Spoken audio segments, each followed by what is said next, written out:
nabanggit po dito, wag na tayong lumaban kasi matatalo rin naman tayo. No? Of course, Mr. President, it is improbable, aaminin ko po yan, very improbable na magbago ang Korte Suprema with 15 votes. But it's not impossible. Improbable at impossible, magkaiba po yan, firstly. But secondly, Mr. President, may mga panahon na kahit alam nating matatalo, kailangan pa ring lumaban. Tayong lahat po dito, dumaan po dyan. Ako po, dumaan rin po dyan.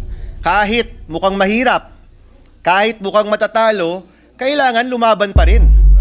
Tumayo tayo sa sarili nating paa, mag-assert tayo ng ating independence, at kahit matatalo, kahit sa kaduluduluan ng lahat, rerespetuhan rin naman natin ang Supreme Court, mahalaga na mailagay pa rin kung ano ang nasa saloobin ng ating grupo.